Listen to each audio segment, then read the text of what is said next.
इतना करने के बाद मैं भी अपने ज़िले का टॉपर रह चुका हूँ। इतना करने के बाद तो भाई मेहनत करेंगे तो आपको नंबर मिलना ही मिलना है।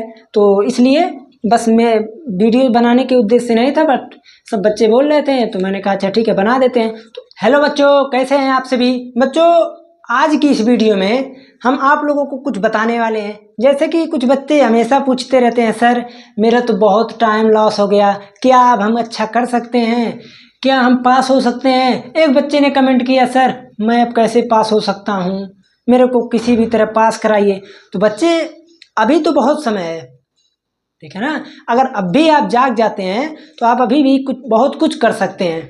तो इसलिए आप लोग, ऐसा है मैं केवल 5 टॉपिक बताऊंगा, ओनली 5 टॉपिक, बस 5 टॉपिक मैं बता रहा हूँ। आप लोग अगर इसमें से 5 को फॉलो करते हैं तो मुझे एकदम पूर्ण विश्वास है कि आप लोग जितना सोचेंगे, अब ये नहीं आप 99 सोच लीजिए, हाँ लेकिन सोचिए, कोई बात नहीं, मैं अभी बता रहा हूँ, आप 99 ही सोचिए, बस उस तरह का मेहनत कीजिए तभी कुछ होने वाला है, ठीक है। तो मैं 5 टॉपिक बताऊंगा, ओनली 5। आप लोग उसको अगर फॉलो करते हैं तो आप लोगों को जितना आप लोग सोचते हैं उतना एकदम आराम से आ जाएगा। अगर चैनल पर पहली बार आए हैं तो चैनल को सब्सक्राइब जरूर कीजिए। पहली तो मैं बता दे रहा हूँ कि किसी भी चीज़ को, जैसे मान लीजिए मैं बोर्ड की लेकर चलता हूँ, आप चाहे 10th के बच्चे हों चाहे 12th के बच्चे हों, आप किसी भी तरह के हों, ठीक है। तो आप लोगों को अगर मान लीजिए बढ़िया मार्क लाना, आप क्या करेंगे, पहले कहेंगे अच्छा मेरे को पहला तो बिग ड्रीम बनाएंगे। भैया क्या बनाएंगे, बिग ड्रीम बनाएंगे। पहले हम सोचेंगे हाँ मेरे को इतना लाना है, पहले मैं बिग ड्रीम बनाऊंगा। और जब मेरा बिग ड्रीम बन गया, हाँ मैं एक दिन ऐसा किया, बिग ड्रीम बना लिया। अब उसके बाद ये नहीं कि ड्रीम बना लिए तो बस खत्म, सोच लिया मेरे को लाना है, अब चाहे पढ़े चाहे काम तो हो गया, ऐसा नहीं। अगर बिग ड्रीम बना रहे हैं तो उस पर आप लोग वर्क हार्ड कीजिए। मेरा यही सिंपली मतलब है, बिग ड्रीम बना रहे हैं तो वर्क हार्ड तो करना पड़ेगा भैया। बिग ड्रीम कर रहे हैं तो हार्ड वर्क या वर्क हार्ड करना पड़ेगा। हार्ड वर्क करेंगे तो सक्सेस तो भैया होगा ही होगा, श्योर सक्सेस, इतना तो होगा। अगर आप बिग ड्रीम बना रहे हैं, बढ़िया ड्रीम बना रहे हैं, ये मेरा पहला एक ही लाइन का उद्देश्य है, बिग ड्रीम बनाइए, वर्क हार्ड कीजिए, सक्सेस मिलेगा ही मिलेगा, ठीक है। ये तो हो गया आप लोगों का, ये हर बच्चे कर लेंगे। 95% बच्चे ऐसे कर लेते हैं, बिग ड्रीम ले लेंगे, यहाँ रहेंगे 95% बच्चे, यहाँ रहेंगे 30% बच्चे। भैया जब हार्ड वर्क की बात आएगी तो 30% बच्चे रहेंगे और सब कहेंगे मेरे से नहीं हो रहा है। तो ऐसा करने से कुछ नहीं होगा, कुछ नहीं मिलने वाला है। तो वर्क हार्ड जब नहीं करेंगे तो सक्सेस क्या मिलेगा। 30% करते हैं तो उन्हीं 30 को इसमें से मिलता है बढ़िया अंक, बस और कुछ नहीं। जितना अगर मान लीजिए आप लोग मेहनत कर रहे हैं उतना मिलेगा, और तो ज़्यादा कुछ मिलने वाला है नहीं। कुछ बच्चे अभी भी ऐसे होंगे, ठीक है, अभी कुछ बच्चे ऐसे होंगे जिनका सिलेबस पूरा ख़त्म हो गया होंगे ऐसे बच्चे, तेजस्वी लोग होते हैं। और उसके बाद दूसरा मेरा रहेगा, भैया ऐसा है बिग ड्रीम सोच लिए, हार्ड वर्क करने का मैं सब कुछ सोच लिया, ठीक है। तो पहले आप सिलेबस पे, तो सिलेबस को क्या कीजिए 100% पूरा कमांड कीजिए। तो सिलेबस को क्या कीजिए, पहले सिलेबस को पूरा कीजिए, सिलेबस को पूरा कीजिए। मेरा मतलब सिलेबस को पूरा करने का ये नहीं है कि बस मैं उठा 3 दिन लगा मेरे को, मैं सिलेबस ख़त्म कर लिया। वैसे तो सभी लोग ख़त्म करते हैं, तो वैसा सिलेबस ख़त्म नहीं करना है, वो सब तो ऐसा सिलेबस नहीं करना है। सिलेबस आप ऐसा करना है, मैं 2 चैप्टर पढ़ा, जैसे मैं चैप्टर पूरा 9 प्रश्नावली तक पढ़ा दिया। मेरे से कोई पूछ रहे ऐसा है आपको 8वां चैप्टर आता है, आप कहें हाँ तुरंत 8वां आता है। मेरे को कोई प्रश्न दीजिए मैं तुरंत कर देता हूँ। तो 8वां प्रश्न, ये नहीं कि कोई पहले का पूछ लिया नहीं मेरे को नहीं आता है कैसे होगा, ऐसा नहीं। तो इसलिए आप लोगों को जितना सिलेबस पढ़िए और उसके बाद सिलेबस को पढ़ने के बाद पूरी तरह से उस पर कमांड रहे। ये नहीं दूसरा चैप्टर पढ़ें तो कोई, अब मान लीजिए तीसरे चैप्टर पे गए तो दूसरा चैप्टर भूल गया, ऐसा नहीं पढ़ना है। जो भी पढ़ना है उसको कम से कम याद रखना है, और याद रखने के लिए क्या करना पड़ेगा, रिवीजन। तो रिवीजन सबसे बेस्ट मेथड है। सिलेबस को कीजिए ये पूरा, उसके बाद आप कीजिए रिवीजन। अब देखिए रिवीजन के लिए क्या होता है, इसको तो बताना मेरे लिए सबसे ज़्यादा ज़रूरी है। होता क्या है, ज़्यादातर बच्चे रिवीजन क्या करेंगे, पहले तो मान लीजिए आप स्कूल में पढ़ रहे हैं या फिर कहीं ऑनलाइन ही पढ़ रहे हैं, तो जिस तरह से भी पढ़ रहे हैं, अगर स्कूल से ही पढ़ रहे हैं तो क्या होता है, मान लीजिए स्कूल पर नोट बना दिया गया तो बच्चे पूरा पढ़ेंगे, नोट पढ़ेंगे। बट होता क्या है, जब पेपर का टाइम आता है या फिर जब जैसे ही अक्टूबर नवंबर आता है तो बच्चे इधर उधर यूट्यूब पर भटकना शुरू कर देते हैं। और उसमें सिंपली होता क्या है, बच्चों का क्या करेंगे, कहीं से भी किसी का PDF पाएंगे तो उसको बस पढ़ना शुरू। तो ऐसा नहीं करना है, जिस नोट को आप खुद बनाए हैं उसी नोट से पढ़ें। नोट जैसा भी आप बनाए हैं उसको आप खुद नोट से पढ़ेंगे तो उससे ज़्यादा बेहतर रहेगा तो किसी अन्य नोट से पढ़ने से। इसलिए आप अपना नोट जो बनाए हैं उसी को पढ़िए। के बाद अगर आप बिग ड्रीम कर लेते हैं, पहले बिग ड्रीम करने के बाद आप सबसे पहले क्या कीजिए, सिलेबस को 100% पूर्ण कीजिए। बिना सिलेबस पूर्ण किए कुछ नहीं होने वाला है। जैसे मान लीजिए आप अगर हर चैप्टर से यानी हर सब्जेक्ट से एक एक चैप्टर छोड़ दिए तो आपका उस चैप्टर से जितना मार्क आता है वो तो पहले ही कैंसिल हो गया। और अगर आप पूरी तरह सिलेबस को पढ़े हैं, समझे हैं और आपको लर्न भी है, लर्न का मतलब याद है, आप कोई अगर पूछ रहा है तो बता सकते हैं, उतना अगर टैलेंटेड है तो आपका नंबर तो मिलना ही मिलना है। और उसके बाद इतना करने के बाद आप रिवीजन शुरू। जैसे इस टाइम से अगर बात किया जाए, इस टाइम अक्टूबर चल रहा है तो यही पूछते हैं सब कि अक्टूबर से पढ़कर नवंबर से पढ़कर, तो आप ये चीज़ अक्टूबर से नहीं नवंबर से भी शुरू करें तब पर भी कोई बात नहीं, कर सकते हैं। बट मेहनत ज़्यादा, टाइम अगर उधर कम मिलेगा तो मेहनत इधर ज़्यादा करना पड़ेगा। सिंपल सा मेथड है। तो आप लोग सिंपली क्या कर सकते हैं, रिवीजन करने के लिए आप अपना खुद का नोट बनाइए। नोट सबसे ज़्यादा मायने भाई, बिना नोट का कुछ नहीं होगा।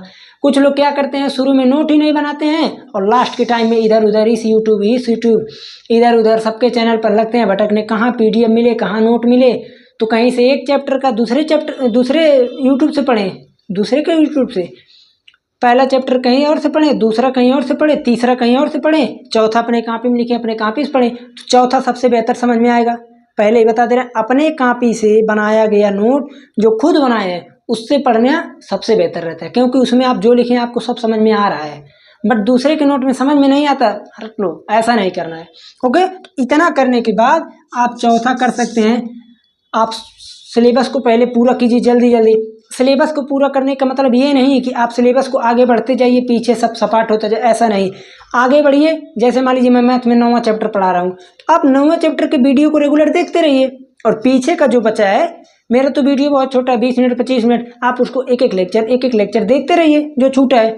इस तरह से आप पूरे सिलेबस को कवर कर सकते हैं और यही कवर अप आप अन्य सब्जेक्ट में भी कर सकते हैं।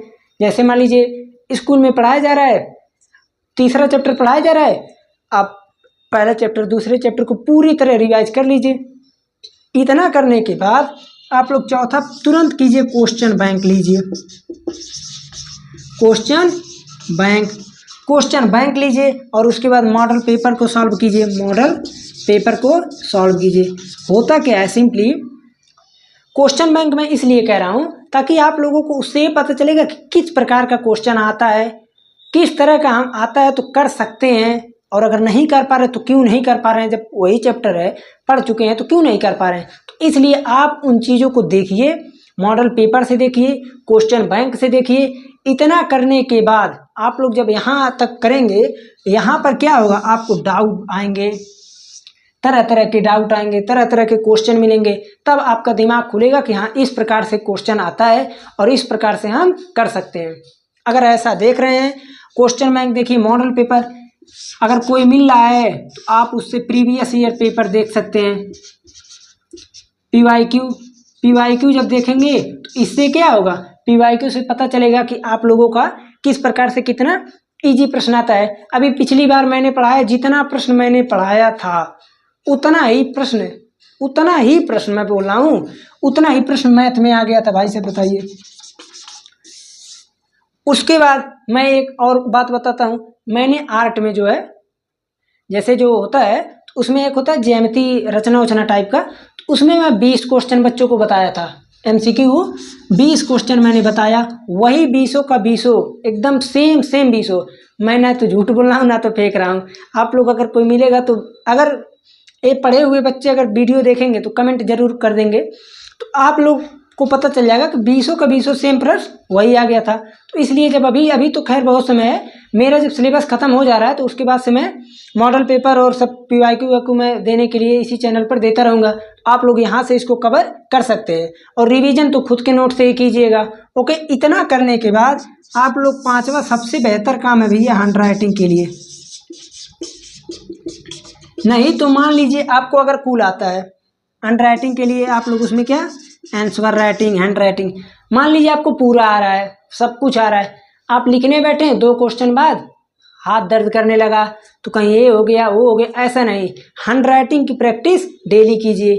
यानी आप जो भी जैसे पहले चैप्टर पढ़ लिए तो जब मॉडल पेपर को सॉल्व करेंगे तो पहले चैप्टर में से 2 ही प्रश्न सही आया होगा जरूर। तो अगर वो प्रश्न आप खुद से लिखते हैं तो आपको लिखने की क्षमता जरूर बढ़ेगी, वो तो बढ़ेगी बढ़ेगी, आंसर राइटिंग सुधरेगी। अब कुछ लोग ये कहेंगे कि आपसे आंसर राइटिंग सुधर सकती है। बिल्कुल, अभी तो बहुत समय है। आप लोगों का पेपर जब भी हो तो फरवरी के पहले तो होगा नहीं, जनवरी फरवरी नवंबर दिसंबर 4 महीने सीधे है। और अगर 10th की बात की जाए तो 4 महीना बहुत है, और इंटर की बात किया जाए तो 4 महीना थोड़ा सा कम पड़ेगा, बट अगर मेहनत ज़्यादा करते हैं तो हो जाएगा। तो इसलिए आप लोग यही 5 नियम अपनाइए, उसके बाद देखिए पूरा बढ़िया से जितना नंबर का आप टारगेट करते हैं उसके इर्द गिर्द पहुंच जाएंगे। जैसे मान लीजिए आप 85 का करते हैं तो अगर इन चीज़ों को बढ़िया से फॉलो करते हैं तो 85 प्लस ही आएगा, कम तो नहीं आने वाला है। बस आप लोग ध्यान से जो भी चीज़ करना सोच समझ के। अब ये नहीं मान लीजिए आपने क्या किया, कुछ लोग होते क्या हैं, हाँ वीडियो देख लिए, मोटिवेशन वीडियो एक प्रकार से देख लिए, ठीक है, 10 दिन तो इतना मेहनत करेंगे कि बस अब या तो किताब ही रहेगा या तो हम ही रहेंगे, इतना पढ़ेंगे, और 11वां दिन से छोड़ो बहुत पढ़ लिए। कौन पढ़ रहा है? ऐसा नहीं है, सभी बच्चे पढ़ रहे हैं। कितने बच्चे रात रात भर पढ़ते हैं, होते हैं पढ़ने वाले भाई, लेकिन मैं वैसा कभी नहीं पढ़ा हूँ, ठीक है ना। तो आप लोग देखेंगे कई बच्चे ऐसे होते हैं जो बहुत ज़्यादा पढ़ते हैं, बहुत ज़्यादा पढ़ते हैं, रात रात भर पढ़ते हैं और नंबर भी लाते हैं। भाई पढ़ते हैं तो नंबर आता ही है। तो इसलिए आप लोग मेहनत ज़्यादा कीजिए, मेहनत करेंगे तो नंबर तो मिलना ही मिलना है। तो और अगर 5 नियम अपनाते हैं तो आप लोगों को बढ़िया नंबर आ जाएंगे। तो पहला देख लीजिए, फिर से मैं एक बार बता दे रहा हूँ। पहले तो आप बिग ड्रीम बनाइए, वर्क हार्ड करेंगे तो सक्सेस तो मिलेगा ही मिलेगा। बिग ड्रीम बनाइए, सिलेबस को 100% पूरा कमांड में लीजिए। अपने कमांड का, मैं कमांड का मतलब बता चुका हूँ, ये नहीं कि आपको सिलेबस पूरा कर लिए खत्म, हाँ मेरा सिलेबस खत्म है कुछ नहीं। 3 चैप्टर है, जैसे आपको तो सिलेबस बहुत कम है, 5 चैप्टर है, 5 को पढ़िए, रिवीजन शुरू, रिवीजन कर लिए, खुद के नोट से 2 बार 3 बार 4 बार 5 बार पढ़िए, 6 बार पढ़िए।